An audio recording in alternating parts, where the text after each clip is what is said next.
Hey everyone, I am going to work today with my new modeling paste that I got from the Crafters Workshop. And I'm also going to show you these concentrated watercolor powder that I got. This was a holiday gift from a family member. They're super fun to work with. So I'm also working with a stencil here. I've already taken, this is a piece of mixed media paper. I primed it with white gesso from Liquitex Basics. And then I've already done one stencil here with the flowers and the modeling paste. I just used my finger to apply it. This has color on it from many uses, so some of that color transferred off, but that's okay.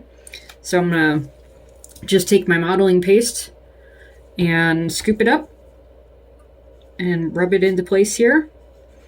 It says a super thick buttery texture. Actually, I really like it. I feel like it could be really pretty with or without a stencil to just build some interest and texture in a piece and like let it dry and then paint over it. I know some people mix it with gesso to thin it out and make kind of a thinner consistency. I've not done that yet. So I'm gonna put that over here.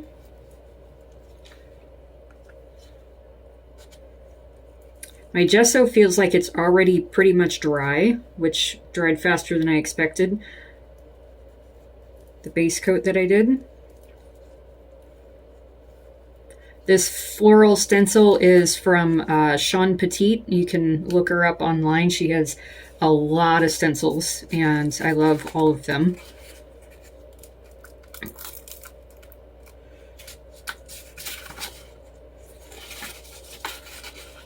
Try and lift that. Here we go. So that's super pretty.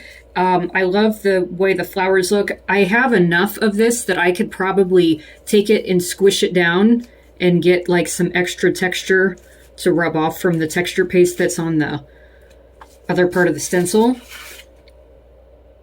So you can see how that smushed onto the paper. I'll do it again over here. So what I'm going to do now is try to get the texture paste to dry before I add my watercolor pigment, because that does need water to spread. I think I'm going to fill in a few spots with just a little bit. Let me get another stencil. It's one of my favorites that I use often.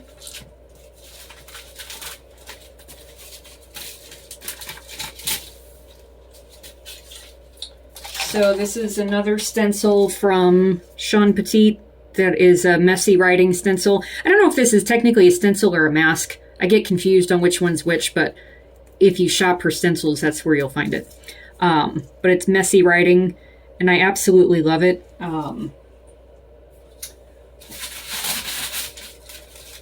You can see here on this collage paper I made, that's what it is in the background. That was with a stamper ink pad. So I really love just how it fills in the negative space. So I'm gonna put that down and put a little bit more texture paste in here. I might smudge my flowers a little bit, but I'm just going to roll with it because it's practice. And I can always go back in and add another layer over what gets smudged. And it just adds more texture and interest to the piece. My gloves are not clean, so that's why some of the color, and then the stencil is also dirty. But I'm not going to worry about the extra color coming off because I'm going to add color to it anyway. This is just a practice piece to try out some different techniques, and probably the paper will wind up becoming collage paper for another mixed media project at some point. Or maybe a bookmark. I think one of the things that I really enjoy about mixed media is how much you can do with a piece before you actually have to say, okay, it's not salvageable, there's nothing else I can do with it, and it's trash. I know from a lot of people I've talked to, there's that hesitation of, I want to try something creative, but you get that blank slate intimidation and don't want to waste supplies. You spend money on something, you make an investment, you don't want to waste things, you don't want to, I think there's this fear of like, you know, what if it doesn't turn out good? in and there's just a lot that can come up for people when you're trying something new, and especially with anything creative. I grew up not thinking I had much creative skill at all, because I always saw artwork as something that had to be clean and precise and elegant, and I didn't really have a lot of ideas of art being kind of messy and gritty, and I really like the freedom of a messy mixed media. So you can see now the added benefit that I did not expect was that all of the previous inks that were on my stencil rubbed off as I was putting that in place. So that's super cool. And these are the types of happy moments that you get when you experiment with things and you go, oh, I didn't even expect that to happen. So I'm going to kind of keep filling in some more here.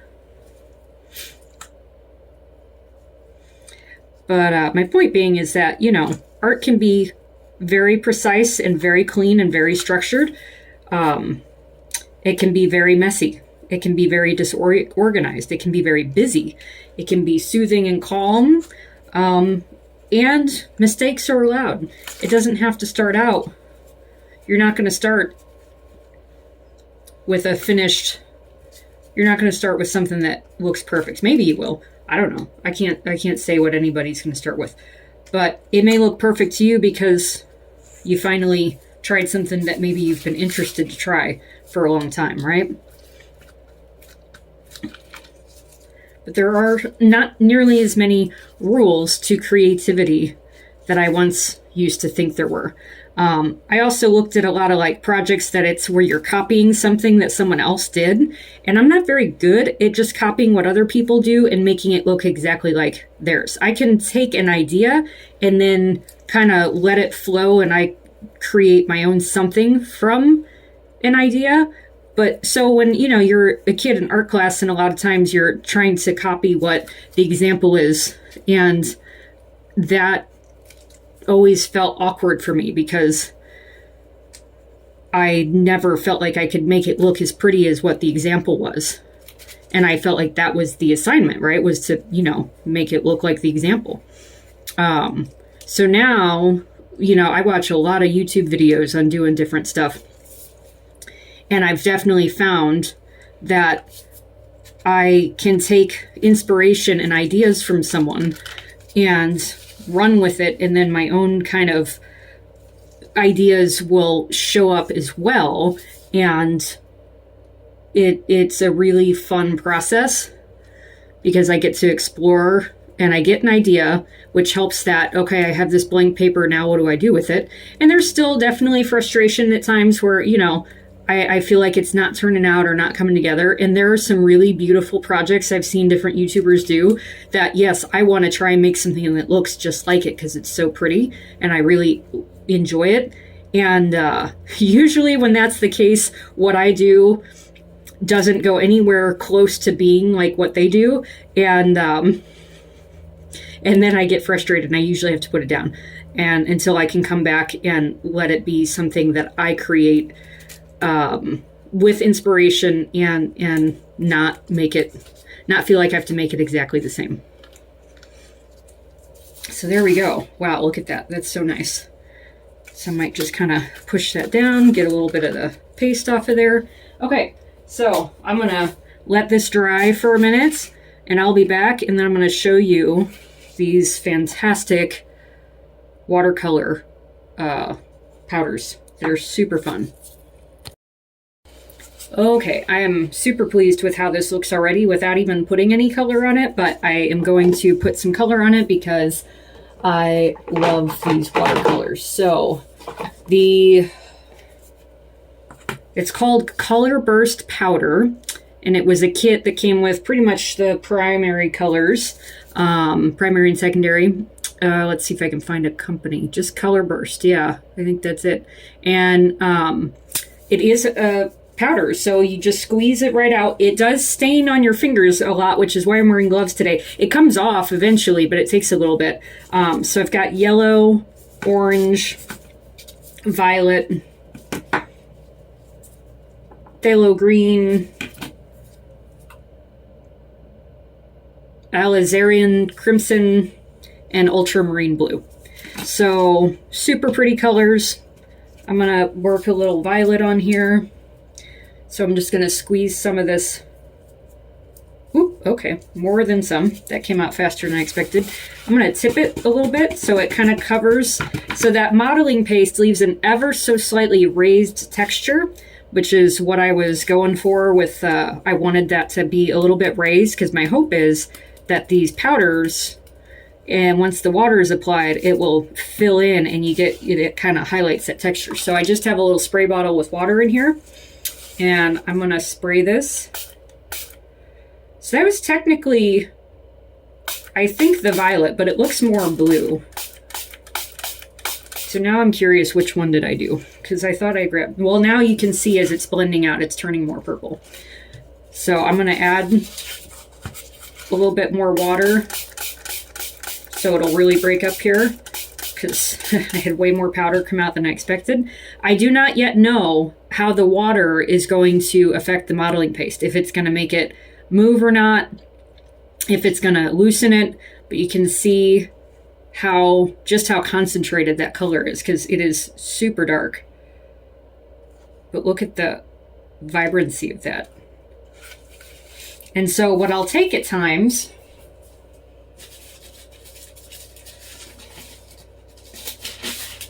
to kind of soak it up, I've got rice paper, and I use this for collage paper and mixed media stuff.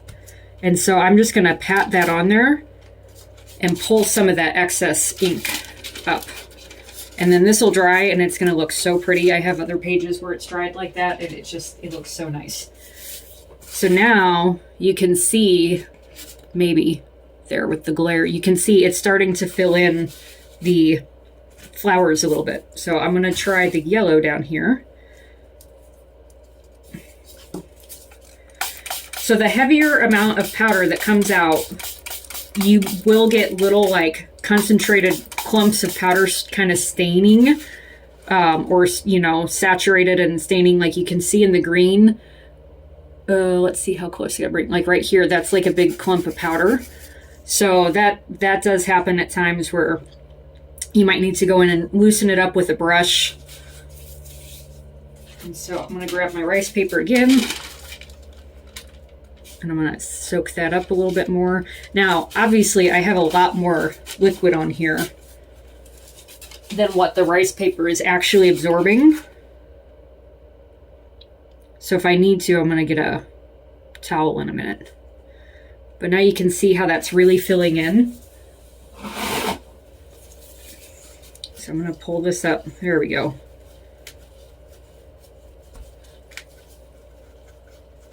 And that modeling paste is holding up pretty well. It doesn't feel like it's getting wet from all the moisture.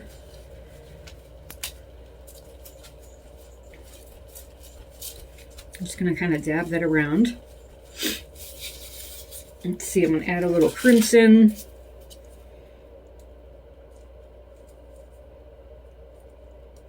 There we go, tried to control how much I was putting out. So I'll show you, let's see, I'm gonna grab a brush. Normally I'd take a brush right out of the water cup I have here, but sometimes the water gets dirty from whatever I've been washing off. So I'm taking a dry brush and I'm just spraying it with the water bottle so it doesn't get any mucky dried paint in there. And I'm breaking up that concentrated clump of powder. And then if you've ever worked with alcohol inks, this kind of reminds me a little bit of like how I would just let the inks run on the page. It's different. You don't get like the same kind of hard borders necessarily that you get with inks, but it's still kind of like that process.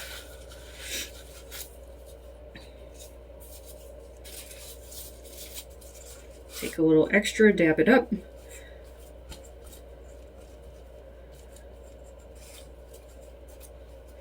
And then if I want a little shimmer, which I usually like, another great thing to add is metallic Liquitex acrylic ink.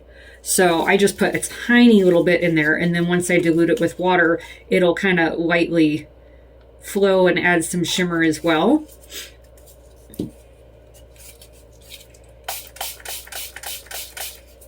Now, I've been trying the same technique with, I have a bunch of mica powder that I had gotten when I was working with resin more, and I actually did this same technique with mica powder and wet it down with water on top of a trial piece, and it added a really cool shimmery finish. It was super neat, so I'll have to do another video with that. So even though you don't see the gold, and you probably won't see it on video, it does add kind of a, you can see even when I dabbed up, it's very subtle glitter. The color, the gold goes away, but the glitter is definitely there. What color have I not tried yet? Let's see, I've done yellow, I've done green. I think I've done all of them except orange. So we'll put some orange right here. That one.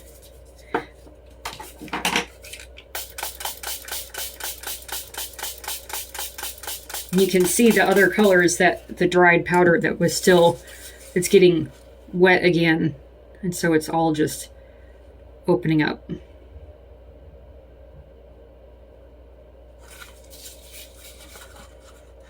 Now you can also take, if you want to not soak it up with a towel, you can also take a heat tool, hair dryer, whatever you have available. Be careful if you do use a rice paper or something to soak it up when you set it down. I just stained my work counter because this rice paper has so much liquid on it. So FYI,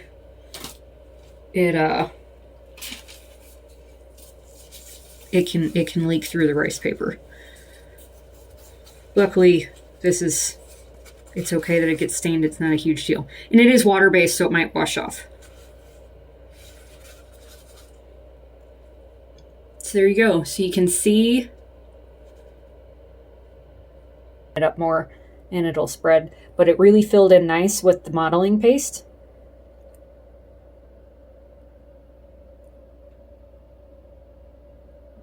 And I may go in and play with this. I might put gesso over it. I might redo some of the stencils.